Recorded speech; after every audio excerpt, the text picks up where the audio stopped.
Buenos días.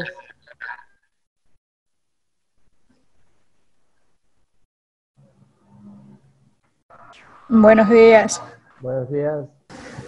Sigo con lo que estaba haciendo. O sea, ¿qué estaba haciendo? Estaba transformando en RStudio una base de datos de una base de datos cualquiera tipo data frame en una base de datos de tipo time series, de tipo serie de tiempo. Yo lo estaba haciendo utilizando el paquete SU, pero no es lo único. Ahora comenzamos con el modelo de rezagos distribuidos finitos. Ahora, a diferencia de la otra clase donde ya había comenzado, quiero utilizar una nueva base de datos, porque la base de datos anterior en realidad la iba a utilizar para hacer un modelo estático de serie de tiempo. Pero pasamos a esa parte del modelo estático porque no es importante, es muy sencilla. Una vez que prácticamente el modelo estático es un caso particular del modelo de rezagos distribuidos finitos, al cual eliminan todos los rezagos. O sea, nada de complicado. Ahora, en el modelo de rezagos distribuidos finitos.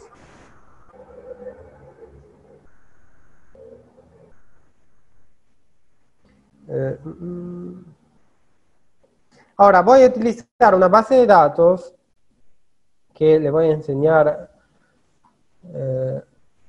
ya le voy a enseñar. Ahora, esta base de datos, esta de aquí, tiene datos sobre datos macroeconómicos de Ecuador desde el 1970 hasta el 2006. ¿Ok? Ahora, una base de datos un poco particular. Lo que tiene es una variable que es la primera que le explico, es la serie de tiempo, aquí dice hasta el 2007, hasta el 2006, tiene la serie de tiempo del valor agregado bruto de Ecuador y las componentes del valor agregado bruto por sector, ¿ok? Entonces, tiene el VAB de Ecuador desde el 1970 hasta el 2006.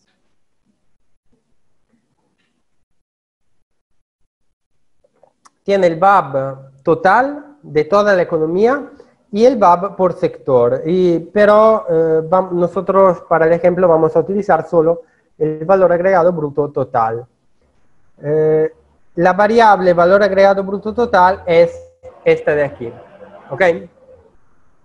Esta que tienen, estas que están aquí en la base de datos son del valor agregado bruto hasta aquí por sector.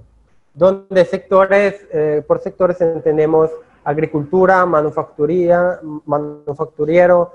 industrial, minería, etc. ¿Ok? No le voy a decir uno por uno, pero son varios sectores y el valor agregado bruto por varios sectores. Lo que pero nos interesa, vamos a utilizar en el análisis, será el total. ¿Ok? Ahora, la otra variable que nos interesa es la serie de tiempo de los shocks en el precio del petróleo calculada por un economista, que es el economista Lutz Kilian. ¿Ok? Ahora, aparte la persona que encontró esta base de datos, esta es una serie de tiempo de shocks en el precio, no, perdón, no en el precio, es en la oferta. No es en el precio. Shock en la oferta de petróleo. ¿Ok? Se trata de una variable que mide los shocks en la oferta mundial. Lo puedo poner aquí, así le paso bien también le paso el script. Oferta mundial de petróleo. Esta variable me va a decir si existe un shock de positivo en la oferta de petróleo o uno shock negativo en la oferta del petróleo. ¿Ok? Uno shock positivo significa un aumento de la cantidad producida a nivel mundial de petróleo. Uno shock negativo es una reducción de la cantidad producida a nivel mundial. La variable no se encuentra fácilmente en la red. Es una variable que la construyó un artículo del 2008. Él construyó esta variable, y, o sea, hizo todo un análisis sobre los shocks de oferta mundiales en base a las guerras, en base a los acuerdos internacionales entre países productores, etcétera, etcétera. ¿Ok? Ahora, para importar la base de datos, primero tenemos que entender qué tipo de base de datos es. Se trata de una base de datos de tipo CSV, o sea, es una base donde los valores son separados por coma. El comando para importar una base de datos CSV es el comando readTable, ¿ok? Read.table. Entonces yo creo un objeto que va a contener la base de datos y le voy a utilizar el comando readTable. Este comando quiere que yo le ponga primero entre paréntesis y después entre comillas, yo le pongo la dirección del archivo en mi computadora, con al final el nombre del archivo. El archivo se llama Ecuador rayita PetShock, es un tipo CSV, por lo tanto le pongo punto CSV. Lo único que cambia respecto a la dirección, cuando van en propiedad de un archivo, le da la dirección. Lo único que cambia es que tienen que poner los slash al revés respecto a lo que le da en propiedades. En propiedades le da el slash así, lo tienen que invertir. ¿Ok? La otra cosa que tienen que poner es cuando tienen un archivo así, donde la primera línea del archivo contiene los nombres de las variables, contiene year, population, el nombre PetroShock, etc. Y contiene los nombres de las variables. En el estudio tienen que decir que la primera línea contiene, por supuesto, contiene los nombres, no contiene valores. El comando para decir que contiene nombres es esto de aquí, el comando header igual a true. ¿Ok? Aquí puede ser o header igual a true o header igual a false. Si le ponen false, el estudio lee la primera línea como valores. Si le ponen true, la lee como nombres de variables. La otra cosa que requiere, siendo la base de datos de tipo CSV, requiere el separador. ¿Ok? O sea, ¿qué cosa separa los valores entre uno y el otro? Un archivo CSV saben que se puede separar o con la coma o con el punto y coma. En este caso, yo sé que mi archivo se separa por punto y coma. Por lo tanto, pongo separador sep igual, entre comillas, punto y coma. Si yo pongo la coma, me lee mal todo el dataset. Si quiere, le voy a hacer un ejemplo. Así lo lee con punto y coma.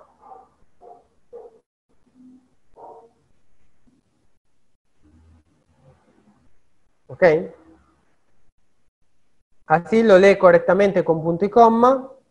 Pone, como ven, pone el nombre.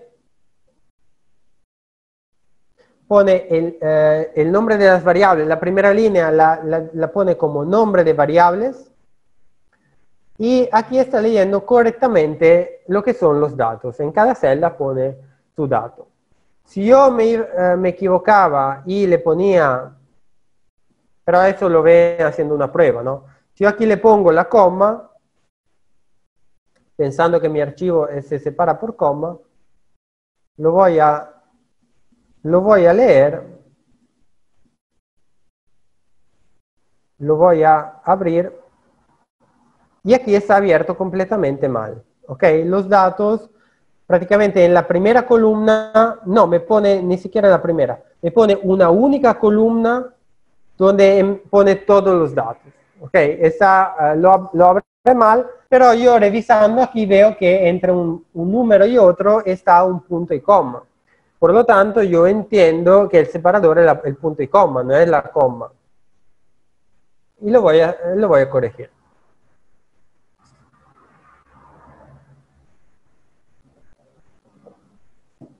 Ok.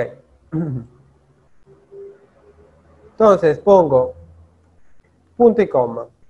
Ahora, y lo voy a leer de nuevo.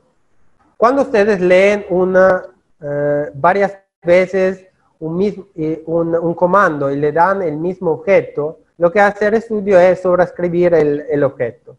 Yo ahora leo de nuevo, prácticamente el objeto que estaba antes lo modifica en el nuevo, que está de nuevo correcto. Ahora, si quiero preguntarme la clase de este objeto, seguramente es de tipo DataFrame. ¿Ok? Ahora quiero convertirlo en una base de datos de tipo time series y lo hago a través del paquete su, porque no sé, uno de los varios paquetes. Ahora, library su,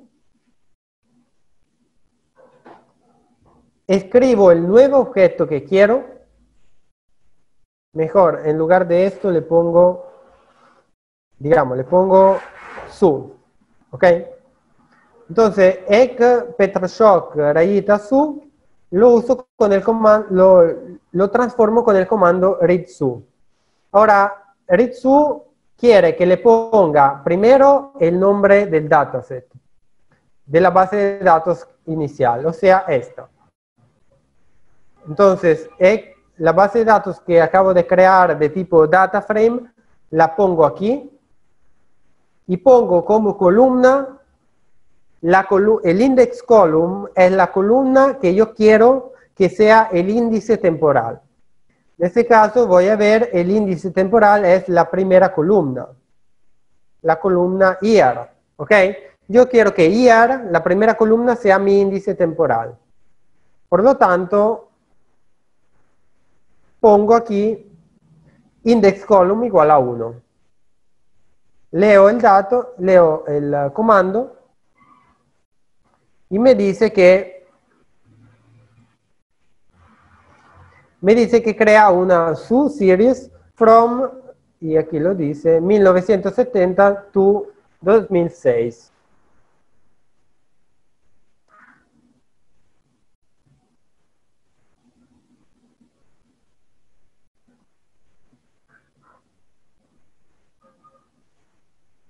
Ok.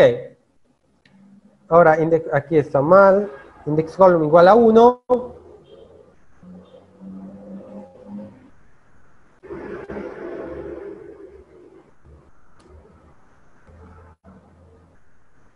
Ok, en este caso la variable year está en la primera columna del data frame. La clase de este objeto es de clase su, no, aquí le cambié el nombre. La clase de este objeto es de tipo su. Ahora yo quiero transformar, utilizo el paquete su para de ahí, con el paquete su prácticamente yo puedo indicar cuál es la columna que representa mi indicador temporal. Ahora, el objeto de clase su, lo transformo en objeto de clase timeSeries. Creo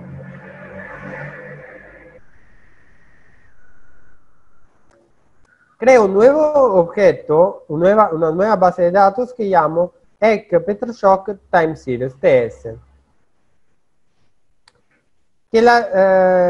Y el comando que utilizo ahora es el comando TS.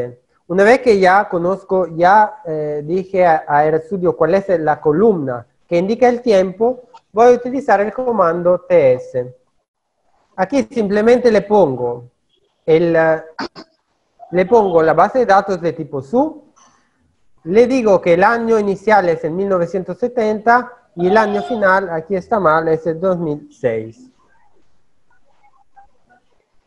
Voy a correr esto.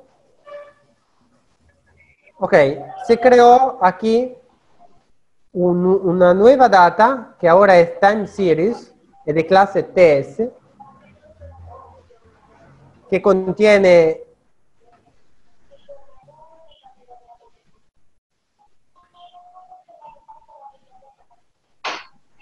que contiene 37 observaciones y 20 variables, porque la base en total contiene 20 variables, desde el 70 hasta el 2006.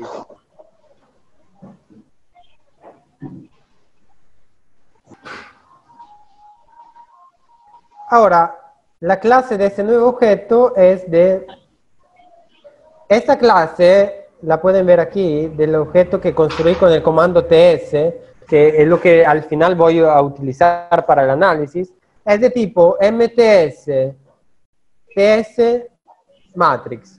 MTS indica que son múltiples series de tiempo, no es una única. TS, que son en serie de tiempo, matrix, nada, simplemente dice que la data es una matriz de datos. Ok, como la ven aquí, no es eso. Como la ven aquí, es una matriz de datos. Aquí tengo todos hasta el 2006.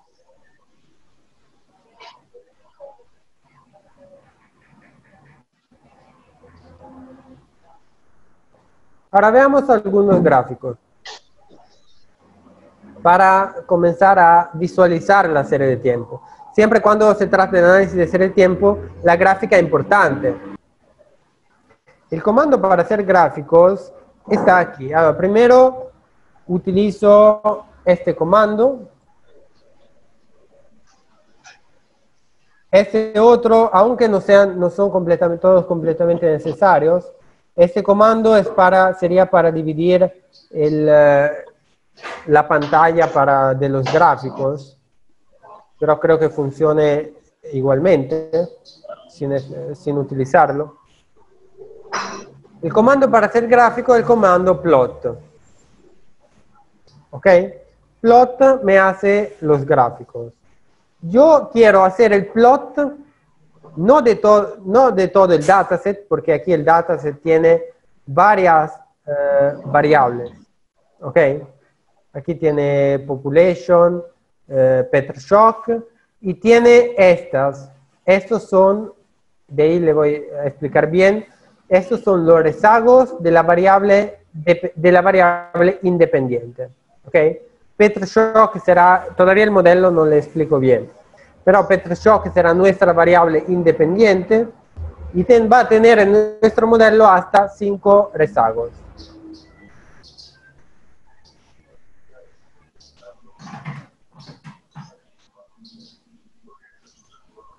Y aquí, por aquí, están las variables, aquí está el VAB por sectores y por último, más allá, está el VAB total. ¿Ok? Ahora, aquí hay varias columnas. Si yo le digo de plotar todo y dejo solo el nombre de la base de datos, me va a plotar 20 columnas y no se va a entender nada. Entonces, yo puedo decir al estudio de plotar, de graficar solo algunas columnas. Por ejemplo, aquí le estoy diciendo de graficar la columna 2, la columna 8, la 2 y la columna desde la 8 hasta la 15. ¿Por qué me interesa la 2? La 2 es... Espera, ya no debo ver esto porque esto era la data inicial.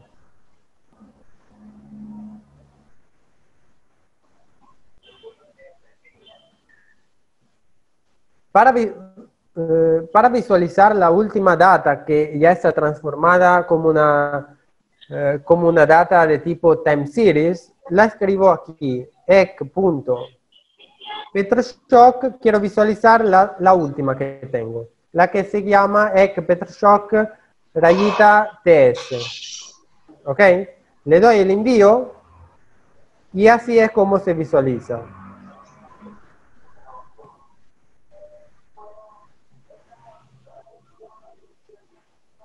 Prácticamente le dice que es una time series, le dice que comienza en el 1970, termina en el 2006, tiene una frecuencia anual, frequency igual a 1, siendo años se trata de una frecuencia anual. Ahora, la primera columna de esta data no es el año. Ahora el año se transforma, no es una columna, no es una variable, sino es un indicador temporal. Entonces, ahora la primera columna es population. La columna 2 es Petroshock. ¿Ok? Petroshock es la variable que indica los shocks mundiales de oferta de petróleo.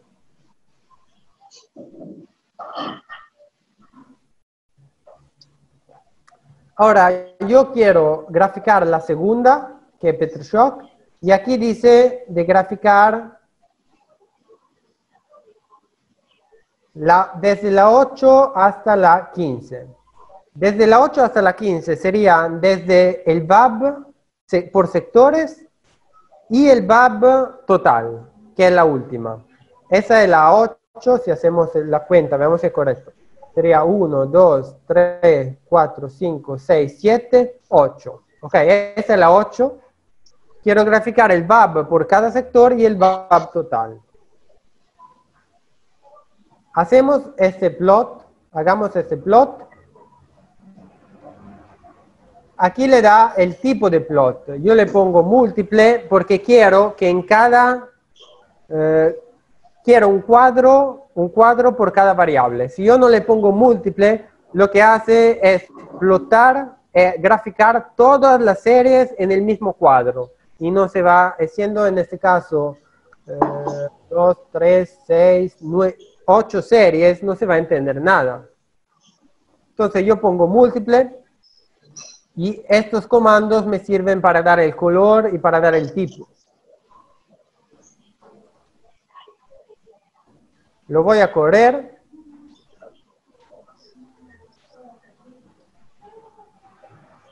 Ok.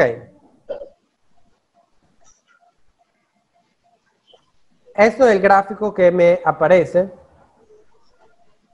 O sea, en realidad, estos colores de 1 a 6 me sirven cuando en otro caso, pero no lo lee como error. Aquí, como ven, me salen todos los gráficos están en negro y todos son del mismo tipo, o sea, como una línea. Ahora, veamos cada variable por variable. Esta es la serie temporal de los shocks de petróleo. Como pueden ver, aquí tienen al inicio una cosa importante. Poniendo en cada cuadro una variable diferente, pone el tiempo, el indicador temporal lo pone abajo, pero este indicador temporal funciona en todos estos 4 cuadros, que es el mismo.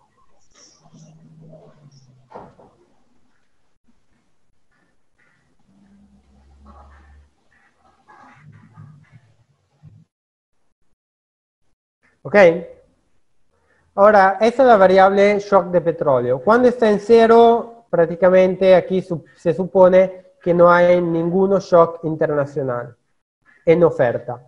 Cuando baja, hay un shock negativo de oferta, o sea, una reducción de oferta mundial de petróleo. Cuando sube, hay un shock positivo, que corresponde a un aumento de la oferta mundial. Ahí aquí vuelve en 0, o sea, ningún tipo de shock, etcétera, etcétera.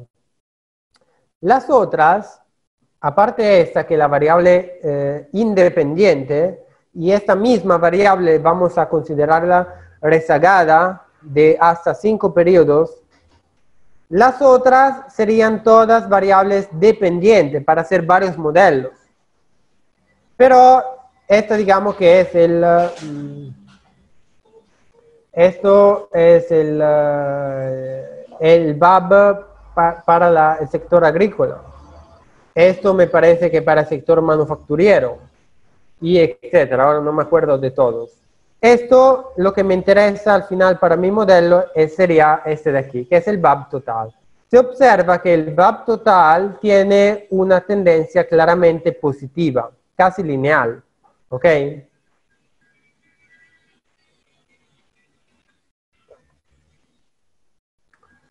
Ahora,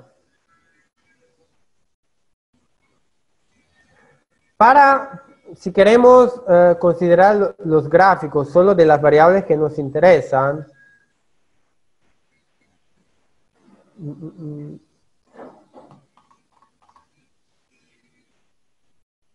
yo debería hacer así, por ejemplo.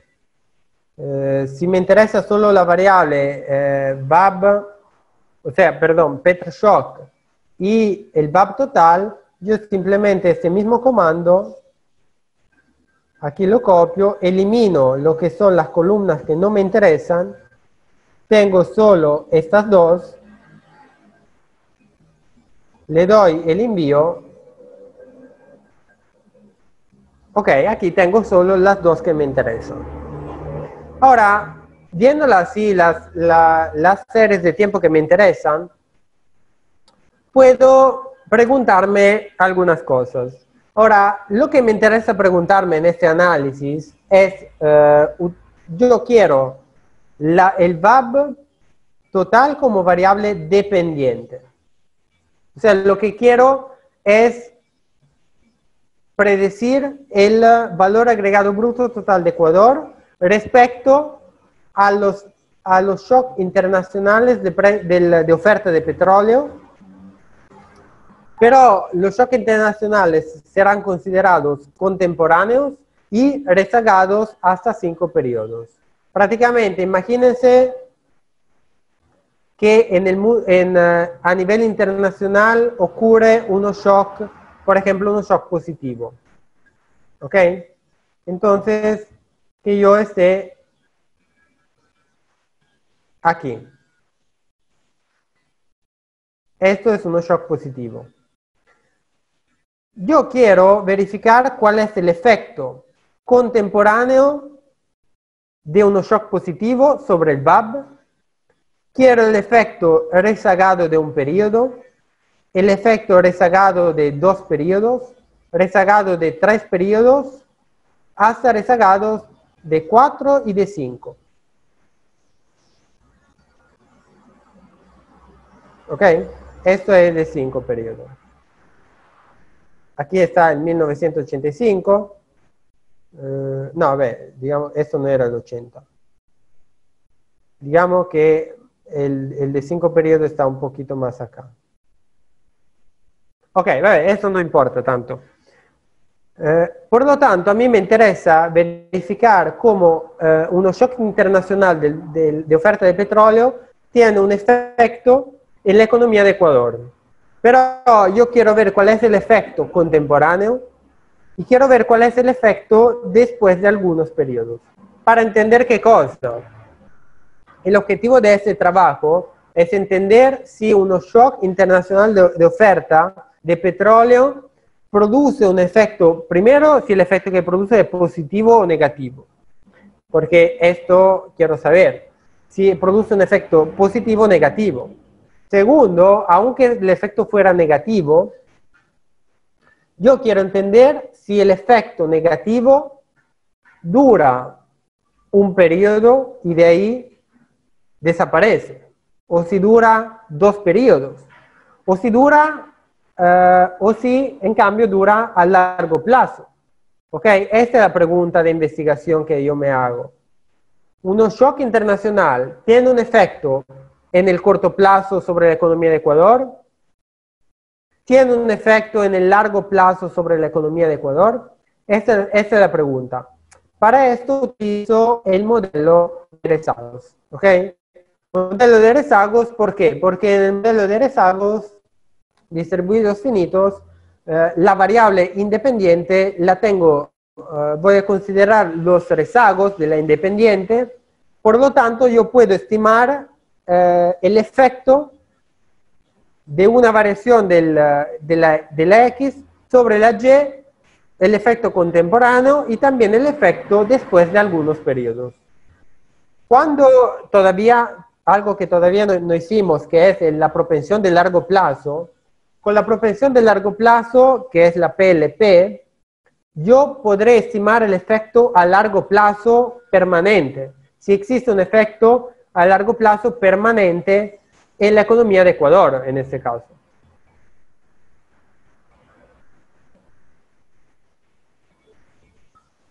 Ahora, la primera parte de la aplicación será sobre la estimación del efecto de la propensión de impacto, ¿ok? Que es la parte que ya hicimos de teoría.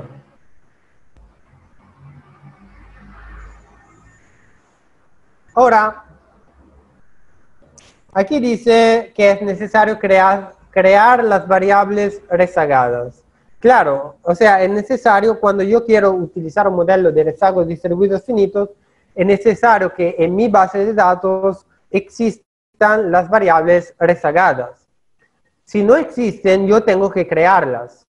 Entonces, tienen la variable xt, tienen que crear xt-1, xt-2, xt-3, -4, etc. Hay una manera para crearla en RStudio. Ahora, la base de datos que yo ya estoy utilizando ya la tiene, porque yo ya la creé en Excel. El ideal es que ustedes creen la variable rezagada en Excel, porque como ya les expliqué, RStudio no es lo máximo para manejar base de datos. Entonces, ustedes crean la base de datos ya con la variable rezagada en Excel. E importan la base de datos ya completa en RStudio. ¿Cómo se crea una variable rezagada, una variable X rezagada en Excel? Es fácil, ¿no?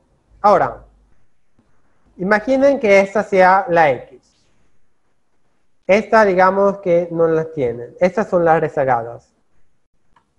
Pero, digamos que no las tienen. La voy a esconder. Ahora, esta es la normal. Significa que en cada tiempo, en el 1970, los shocks de petróleo igual a 0. En el 71 igual a 0, en el 73 igual a -4.8, etc. Si yo quiero considerar rezagos, primero le doy un nombre. Le llamo Petr Shock L1. ¿Por qué utilizo L1? Porque en inglés el rezago se llama lag.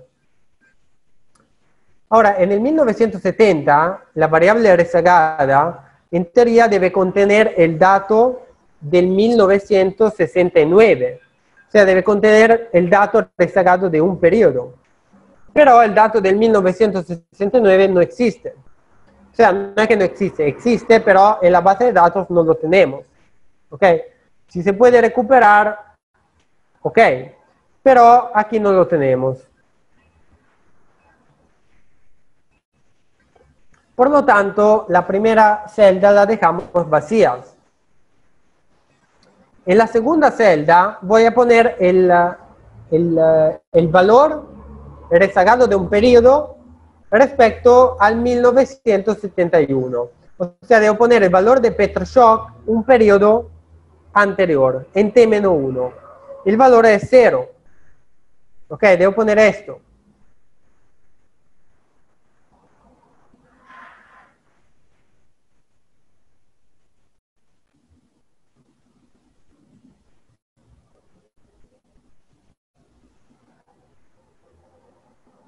Ok.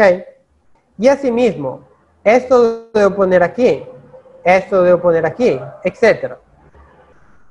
O sea, lo que pasa es que toda la variable se mueve un periodo después. Todos los valores se mueven. Se cambian a un periodo después. Y aquí pongo 0, 0, -4 punto, etcétera, etcétera. No lo voy a hacer así manualmente, simplemente lo que hago será copiar todo y pegarlo a partir de un periodo después. Esto es el rezagos de un periodo de un periodo de la variable X. Si quiero el rezago de dos periodos,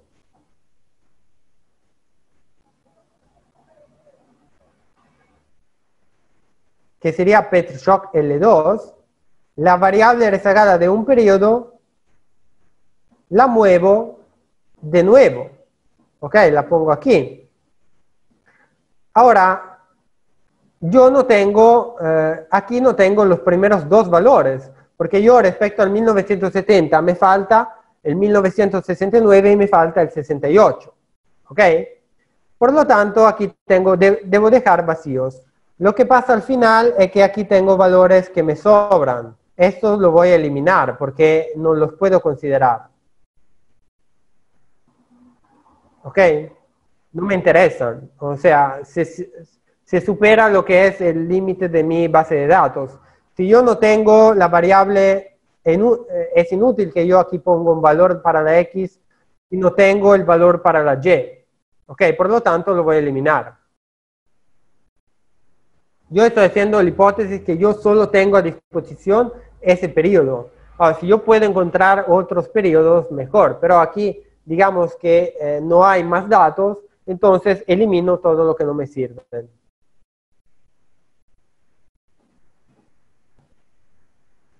Y etcétera. O sea, asimismo encuentro rezagos de 3 periodos, rezagos de 4, etcétera. Ahora, estos los elimino porque yo ya los tenía.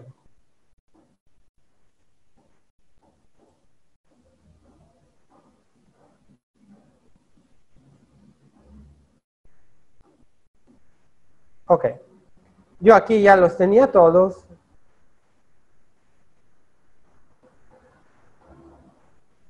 Ok, estos son los 1, 2, 3, 4, 5 rezagos. Ok. Entonces será así que se presenta la base de datos. Con celdas vacías y así la vamos a utilizar. Ah, una cosa, antes de despedirme. Cuando una celda es vacía, es suficiente que una celda de una variable que ustedes utilizan esté vacía para que el estimador no pueda considerar toda la línea. Ahora, prácticamente, si yo considero rezagos, 5 rezagos, cuando yo hago mi modelo, tengo que eliminar toda, o sea, no es que lo elimino yo, sino cuando el estudio estima el modelo, no considera todas estas 5 líneas. O sea, los datos desde 1970 hasta el 74 serán completamente eliminados de la estimación. Esto podría ser un problema, pero si ustedes tienen muchos valores, como aquí, tienen bastante, digamos, observaciones, no será un problema. Pero si ustedes tienen una base de datos con 10 observaciones y utilizan 5 rezagos y están obligados a eliminar 5 líneas, lo que va a pasar es que utilizarán solo 5 observaciones. Para estimar una serie de tiempo, 5 observaciones es completamente ridículo. O sea, no lo hagan. Una serie de tiempo debe tener mínimo unas 20 observaciones. 15, digamos. Pero mínimo sería unas 20. Ok, pero el problema es que si quieren utilizar variables rezagadas, siempre el estimador siempre elimina las primeras observaciones. Entonces va a hacer las estimaciones desde donde tienen todos los valores. Okay, utilizará solo esto. Ok, ya me despido. Seguimos la próxima clase con el modelo, ahora sí. Y pasen bien.